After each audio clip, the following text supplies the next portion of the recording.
Uci tadi sempat mengatakan bahwa ya mungkin ini kiriman ada orang iri, tapi sepertinya bukan masalah iri, tapi lebih ke masalah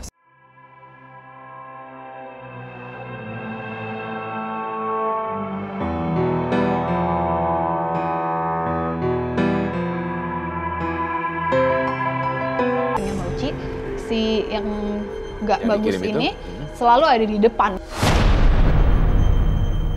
Kayak apa? Ya mau inilah mau ngancurin gitu. Iya gitu. Berusaha masuk ya. Oke. Baik. Ervan, apa yang digambar nih? Kalau tadi saya melihat ada satu sosok, ada satu orang wanita muda ya. Agak dewasa, jadi nggak terlalu muda. Baik. Sebagian berpakaian hijau. Dan ada satu lagi yang menarik perhatian saya adalah sosok hitam dengan wajah yang menjulur, dengan lidah yang menjulur. Oke. Ini tadi barusan Ervan adalah iseng untuk memfoto Uci ketika tadi menjelaskan ya? Iya. Oke, baik. Dan ini adalah sosok yang tadi Ervan lihat. Boleh dikasih lihat ke itu apa kamera ya? mungkin lebih jelas. Sambil saya juga mencoba untuk melihat. Apakah ini sosok yang memang mencoba untuk mengganggu Uci yang dari tadi yang kita lihat? Enggak, ini kayak suruhannya gitu. Jadi ini juga bukan sembarang ya. Yang nenek-nenek ini pun bukan orang sembarang juga. Bukan sosok sembarang juga. Dia punya, kasarnya punya bawahannya juga gitu. Baik. Maksudnya nenek-nenek ganggu? Ya. Kalau yang belakang ini yang ganggu juga? Enggak, ini yang ganggu. Kalau yang hitam ini kan suruhannya dia tadi. Oh. Istilahnya ini asistennya yang mengganggunya. Oke. Tapi Mbak Uci pun, neneknya sendiri pun punya itu, gitu. Baik. Punya penjaganya juga. Baik.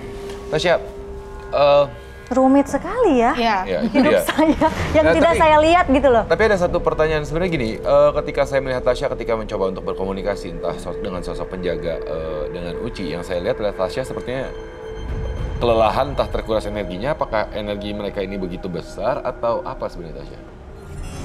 Dua-duanya besar, yang baik dan yang buruk ini besar. Cuman bukan terkuras karena nggak jelas ini mau apa, ngapain itu, tapi terus serang terus itu loh. Oke. Bisa hilang nggak sih? Karena kan aku jujur ya, aku merasa keganggu sih dengan yang sosok negatif itu. Karena kadang-kadang tiba-tiba aku bisa mood swing gitu. Iya pasti. Ya itu makanya kita cari tahu dulu ini apa gitu. Karena mau dibilang itu kiriman mantan pacar juga kok ini rame banget. Jadi dia ini rame dalam arti apa ini maksudnya? Banyak yang datang tapi nari. Tapi yang dari yang buruknya aneh ya. Jadi dari atas semua datangnya. What? Oke, ini jadi sebenarnya seperti ada dua kubu. Iya, dua kubu. Dengan ketertarikan yang sama seperti tadi Tasya bilang. Jadi kalau kita perhatikan kan sebenarnya tadi sosoknya adalah penari, gitu kan. Baik sisi positif maupun negatif. Iya. Aneh ya. Jadi ini banyak rame banget turun dari atas penari.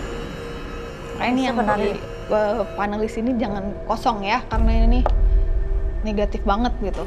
Bisa aja masuk tiba-tiba. Karena mungkin leluhur saya kan seniman dia punya teman-teman mungkin yang itu yang sisi positif memang, tapi yang sisi negatif pun juga akhirnya memang mengikuti gaya itu. Tapi maksud saya gini, nggak tahu di dalam pikiran saya juga mau konfirmasi kepada Tasya atau Ervan juga. Maksudnya kan terkadang energi negatif itu mungkin sebenarnya bukan seperti itu, tapi dia berusaha untuk mengelabui Uci sehingga akhirnya dia mencoba untuk mengikuti gaya dari yang positif. Gitu. Apakah benar atau gimana? Gini, kalau menurut aku karena Mbak Uci kan nggak mendalami ini, jadi kadang-kadang, tapi dia bisa bedain ya, dia bisa bedain nggak enak sama positif enak. Dan negatifnya. Oke. Nah, gimana caranya dia supaya Uci nggak tahu ini gue? Oke. Jadi dia mencoba untuk jadi penari. Jadi nyaru. Nah, mungkin di situ adalah Uci harus lebih waspada ya, jangan sampai tertipu dengan aura negatif. Harus mendalami ya. Bisa jadi. Kuat nggak kalau aku mau? Kuat. Karena bagaimanapun masih ada garis keturunan ya sebenarnya ya. Baik. Nanti mungkin kita akan bahas lebih lanjut karena saat ini juga saya ingin mengajak Ervan dan Tasya dan juga teman misteri di rumah, sebelum kita mendengar cerita dari medium lainnya, kita akan sama-sama menyaksikan beberapa video yang memang viral di sosial media mengenai keberadaan makhluk tak kasat mata. Kita akan menyaksikan video yang pertama ini dulu.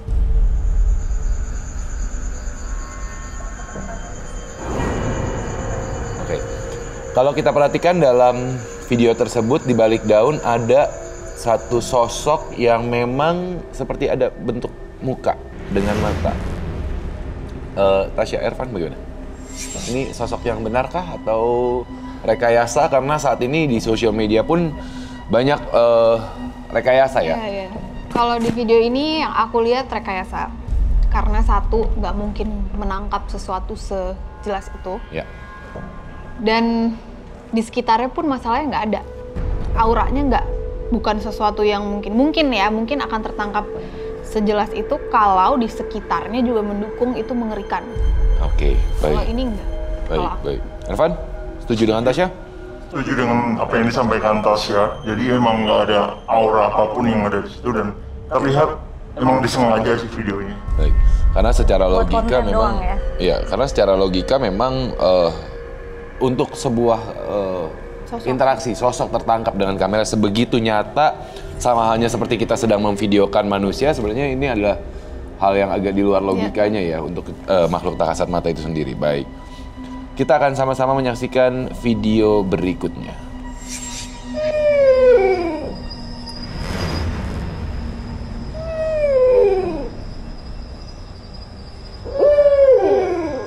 Oke, yang kita dengar suara.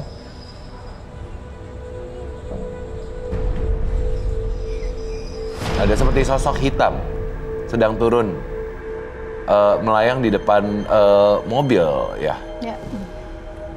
Oke, Tasya. Ya. Sebelum kita bahas sosok tersebut, apakah itu sosok yang menjaga Uci? Tapi sosok yang tadi di video kita lihat. Kalau aku masih sama, itu juga rekayasa. Karena balik lagi tadi tidak mungkin sejelas itu. Dan suaranya sih, karena yang ditunjukin tadi itu kan kayak kuntilanak merah sebenarnya. Iya. Suaranya nggak begitu. Oke, Ervan?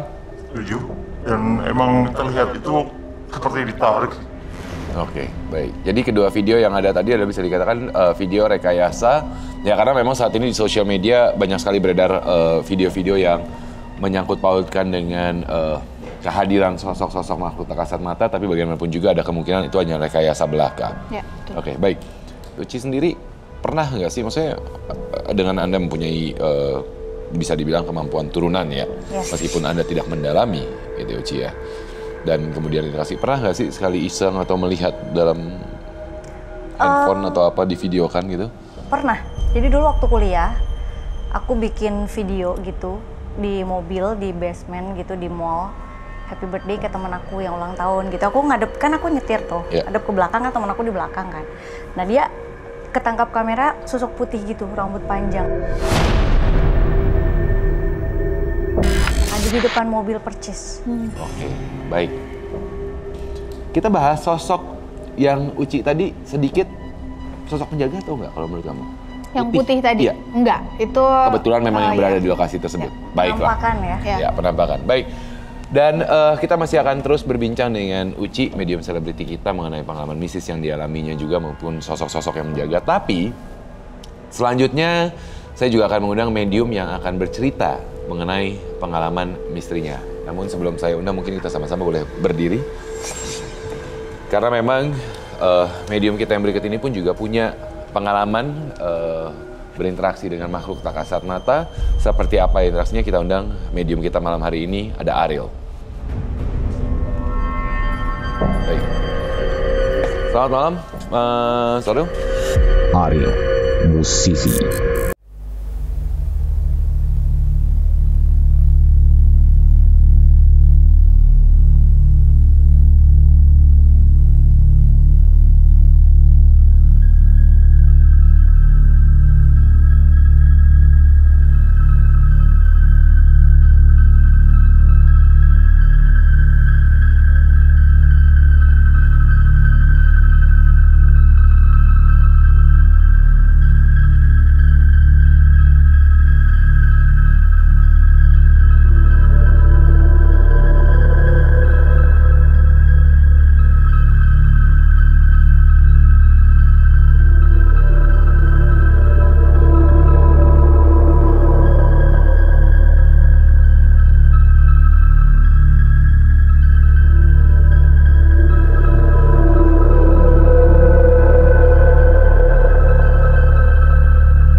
diajak jalan, udah ikut, ayo. Deket kok. Diajak sekitar 5 menit jalan udah nyampe. Itu ada tenda, banyak tenda. Cuman orang yang ada di sana kita nggak ada yang kenal. Nggak ada yang kenal. Jadi karena udah kecapean, udah tidur dalam tenda. Udah tidur, mereka di luar, kita tidur.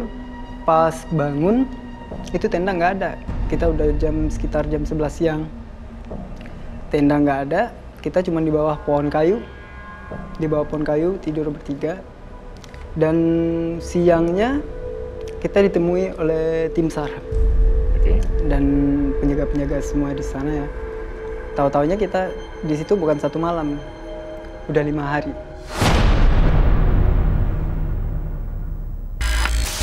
Tapi yang Anda rasakan hanya Cuman 1 malam. Ya. Tapi sebenarnya berdasarkan 5 hari. Tim SAR, bahwa Anda dengan 2 orang teman tadi? Iya, 3 orang teman Anda? 3 orang bersama Anda kan? 2 orang teman Anda dan Anda sebenarnya sudah hilang selama 5 hari? 5 hari, iya. 5 hari, kita kan pasti nggak percaya. Karena kita ngalamin cuma 1 malam doang. Ya. Jadi pas 5 hari, nyampe rumah kan diantar. Ya. Diantar itu tanggal emang udah berbeda. Terus karena itu udah beberapa bulan udah lupa ya. Ya. Udah dilupain. Saya kos sekitar 2 jaman dari rumah jaraknya karena masih sekolah dulu kan. Ya. Masih sekolah.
Itu emang nggak ada orang.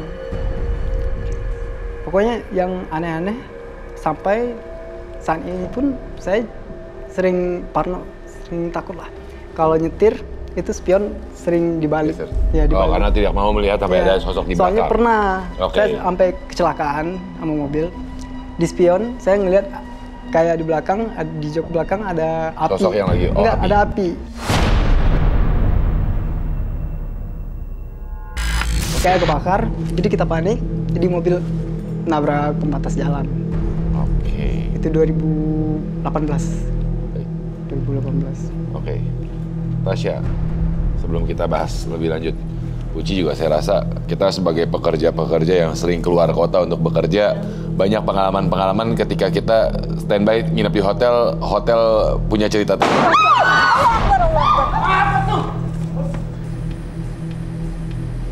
Oke. Hey. Ace.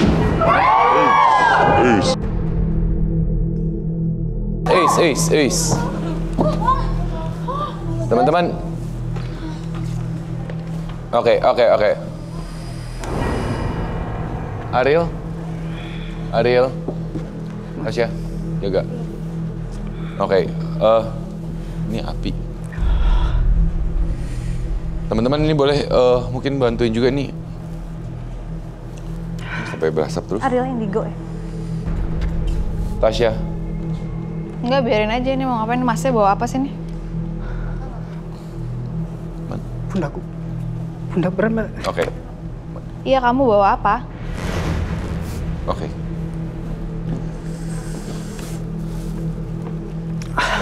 Tasya tolong dijaga dulu. Aman, teman-teman panelis aman semua?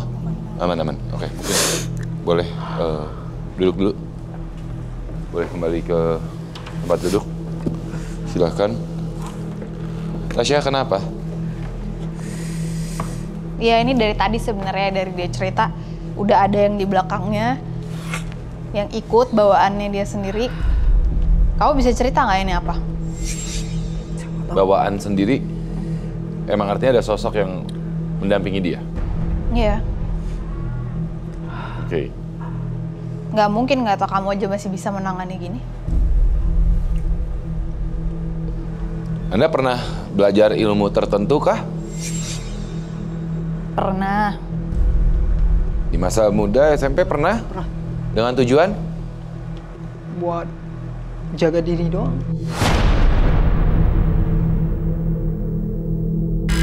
Buat kebal. Jaga diri. Ya, jaga diri, kebal, ya Anda mengatakan jaga diri dengan tujuan tertentu. Oke. Berapa lama Anda belajar itu? Lama sih, Mas. Sekitar 6 bulan. Oke. Apa yang dipelajarin? Apa yang dipelajarin? Saya pernah disuruh mandi di sebuah air terjun.